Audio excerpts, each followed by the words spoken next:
श्री कृष्ण गोविंद हरि मुरारी, हे नाथ नारायण वासुदेव। श्री कृष्ण गोविंद हरि मुरारी, हे नाथ नारायण वासुदेव। ओम नमो भगवते वासुदेवाय। ओम नमो भगवते वासुदेवाय। कृष्णाय वासुदेवाय हरये परमात्मने प्रणतक्लेशनाशाय गोविन्दाय नमो नमः। सच्चिदानन्दरूपाय विश्वोत्पत्त्यादिहेतवे तापत्रयविनाशाय श्रीकृष्णाय वयं नमः।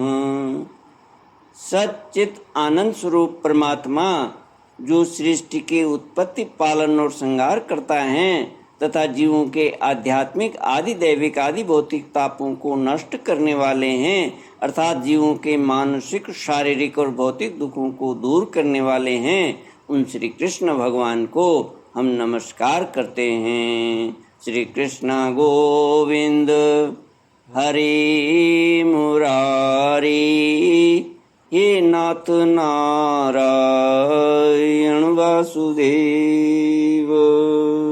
श्रीमद्भागवत चतुर्थ स्कंद षष्ठोध्याय श्लोक 27 से। मैत्रेय उवाच तारहेमं हाररत्न विमान शतशङ्कुलाम् जुष्टां पुण्यजनस्त्रीभिः यथाखं शतडिद्घनं हित्वा यक्षेश्वरपुरीं वनं सौगन्धिकं च तत् धूम्रैः कामदुघैर्हृद्यं चित्रमाल्यफलच्छदैः रक्तकण्ठखगानीक स्वरमण्डित षट्पदं कलहंस कुलपृष्ठं खरदंड जलाशयम। मैत्रेय जी आगे कहते हैं, विदुर जी, उस अलकापुरी पर चांदी, सोने और बहुमूल्य मणियों के सैकड़ों विमान छाए हुए थे, जिनमें अनेकों यक्ष पत्नियां निवास करती थीं। इनके कारण वह विशाल नगरी बिजली और बादलों से छाए हुए आकाश के समान जान पड़ती थी। यक्षराज कुबेर की राजधानी उस अलकापुरी को पीछे छोड़कर देवगण सौगंधिक वन में आए। वह वन रंग बिरंगे फल, फूल और पत्तों वाले अनेकों कल्प वृक्षों से सुशोभित था। उसमें कोकिल आदि पक्षियों का कलरव और भौरों का गुंजार हो रहा था तथा राजहंसों के परम प्रिय कमल कुसुमों से सुशोभित अनेकों सरोवर थे। वह वन जंगली हाथियों के शरीर की रगड़ लगने से घिसे हुए हरि चंदन वृक्षों का स्पर्श करके चलने वाली सुगंधित वायु के द्वारा यक्ष पत्नियों के मन को विशेष रूप से मथे डालता था। बावलियों की सीढ़ियाँ वैदूर्य मणि की बनी हुई थीं। उनमें बहुत से कमल खिले रहते थे। वहाँ अनेकों किमपुरुष भी बहक लाने के लिए आए हुए थे। वहाँ अनेकों किमपुरुष भी जी बहलाने के लिए आए हुए थे। इस प्रकार उस वन की शोभा निहारते जब देवगण कुछ आगे बढ़े तब उन्हें पास ही एक वट वृक्ष दिखलाई दिया। वह वृक्ष 100 योजन ऊंचा था तथा उसकी शाखाएं 75 योजन तक फैली हुई थी। उसके चारों ओर सर्वदा अविचल छाया बनी रहती थी, इसलिए घाम का कष्ट कभी नहीं होता था तथा उसमें कोई घोंसला भी न था। उस महायोगमय और मुमुक्षुओं के आश्रयभूत वृक्ष के नीचे देवताओं ने भगवान शंकर को विराजमान देखा। वे साक्षात क्रोधहीन काल के समान जान पड़ते थे। भगवान भूतनाथ का श्री अंग बड़ा ही शांत था। सनंदन आदि शांत सिद्धगण और सखा यक्ष राक्षसों के स्वामी कुबेर उनकी सेवा कर रहे थे।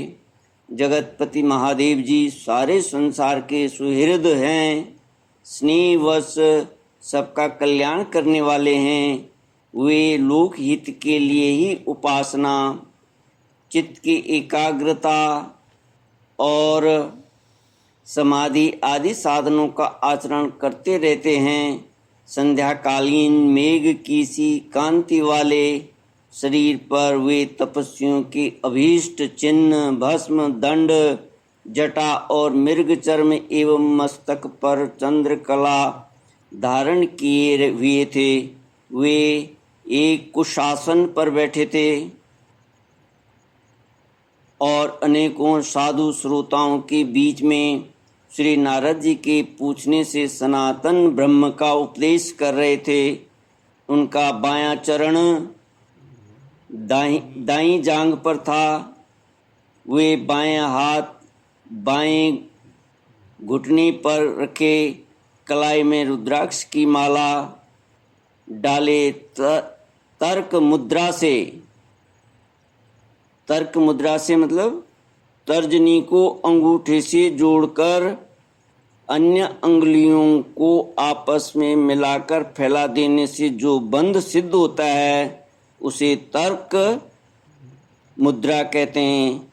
इसका नाम ज्ञान मुद्रा भी है। तो रुद्राक्ष की माला डाले तर्क मुद्रा से भगवान शंकर विराजमान थे। वे योगपट काठ की बनी हुई टेकनी का सहारा लिए एकाग्र चित्त से ब्रह्मानंद का अनुभव कर रहे थे। लोकपालों के सहित समस्त मुनियों ने मननशीलों में सर्वश्रेष्ठ भगवान शंकर को हाथ जोड़कर प्रणाम किया। यद्यपि समस्त देवता और दैत्यों के अधिपत्य भी श्री महादेव जी के चरण कमलों की वंदना करते हैं, तथापि वे श्री ब्रह्मा जी को अपने स्थान पर आया देख तुरंत खड़े हो गए और जैसे वामनावतार में परम पूज्य विष्णु भगवान कश्यप जी की वंदना करते हैं, उसी प्रकार सिर झुकाकर उन्हें प्रणाम किया। इसी प्रकार शंकर जी के चारों ओर जो महर्षियों सहित अन्यान्य सिद्धगण बैठे थे, उन्होंने भी ब्रह्मा जी को प्रणाम किया। सबके नमस्कार कर चुकने पर ब्रह्मा जी ने चंद्रमौली भगवान से, जो अब तक प्रणाम की मुद्रा में ही खड़े थे, हंसते हुए कहा। श्री ब्रह्मा जी ने कहा, देव, मैं जानता हूँ आप संपूर्ण जगत के स्वामी हैं, क्योंकि विश्व की योनि शक्ति प्रकृति और उसके बीज शिव पुरुष से परे जो एक रस पर ब्रह्म है वह आप ही हैं। भगवान, आप मकड़ी के समान ही अपने स्वरूप भूत शिव शक्ति के रूप में क्रीड़ा करते हुए लीला से ही संसार की रचना, पालना और संहार करते रहते हैं। आपने ही धर्म और अर्थ की प्राप्ति कराने वाले वेद की रक्षा के लिए दक्ष को निमित्त बनाकर यज्ञ को प्रकट किया है। आपकी ही बांधी हुई ये वर्णाश्रम की मर्यादाएं हैं, जिनका नियमनिष्ठ ब्राह्मण श्रद्धापूर्वक पालन करते हैं। मंगलमय महेश्वर, आप शुभ कर्म करने वालों को स्वर्गलोक तथा मोक्ष पद प्राप्त करते हैं तथा पाप कर्म करने वालों को घोर नरक में डालते हैं। फिर भी किसी किसी व्यक्ति के लिए इन कर्मों का फल उल्टा कैसे हो जाता है? जो महानुभाव आपके चरणों में अपने को समर्पित कर देते हैं, जो समस्त प्राणियों में आपकी ही झांकी करते हैं और समस्त जीवों को अभेद दृष्टि से आत्मा में ही देखते हैं, वे पशुओं के समान प्राय क्रोध के अधीन नहीं होते।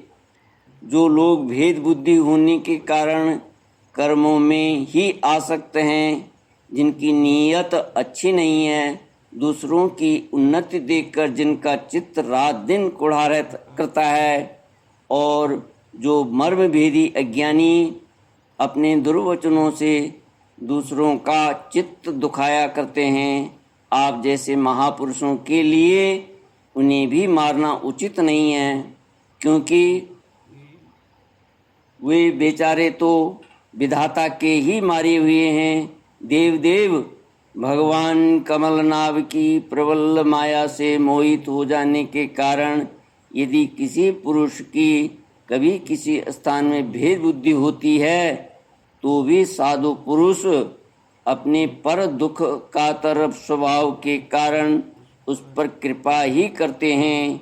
दैववश जो कुछ हो जाता है, वे उसे रोकने का प्रयत्न नहीं करते। प्रभु, आप सर्वज्ञ हैं। परम पुरुष भगवान की दुस्तर माया ने आपकी बुद्धि का स्पर्श भी नहीं किया है, अतः जिसका चित्त उसके वशीभूत होकर कर्म मार्ग में आसक्त हो रहा है, उसके द्वारा अपराध बन जाए तो भी उन पर आपको कृपा ही करनी चाहिए। भगवान, आप सबके मूल हैं। आप ही संपूर्ण यज्ञों को पूर्ण करने वाले हैं। यज्ञ भाग पाने का भी आपको पूरा अधिकार है। फिर भी इस दक्ष यज्ञ के बुद्धिहीन याचकों ने आपको यज्ञ भाग नहीं दिया, इसी से यह आपके द्वारा विध्वस्त हुआ। अब आप इस अपूर्ण यज्ञ का पुनरुद्धार करने की कृपा करें। प्रभु, ऐसा कीजिए जिससे यजमान दक्ष फिर जी उठे, भग देवताओं को नेत्र मिल जाएं, भृगु जी के दाढ़ी मूंछ आ जाएं और पूषा के पहले के ही समान दांत निकल आएं। रुद्रदेव अस्त्र शस्त्र और पत्थरों की बौछार से जिन देवता और ऋतिजों के अंग प्रत्यंग घायल हो गए हैं, आपकी कृपा से वे फिर ठीक हो जाएं। यज्ञ संपूर्ण होने पर जो कुछ शेष रहे वह सब आपका भाग होगा। यज्ञ विध्वंसक, आज यह यज्ञ आपके ही भाग से पूर्ण हो। श्री कृष्ण गोविंद हरि मुरारी, हे नाथ नारायण वासुदेव। इति श्रीमद्भागवते महापुराणे पारमहंस्यां संहितायां चतुर्थस्कन्धे रुद्रसान्त्वनं नाम षष्ठोऽध्यायः। ओम पूर्णमदः पूर्णमिदं पूर्णात् पूर्णमुदच्यते पूर्णस्य पूर्णमादाय पूर्णमेवावशिष्यते। ओम शांति शांति शांतिः। हरिः ओम श्री गुरुभ्यो नमः। हरिः ओम।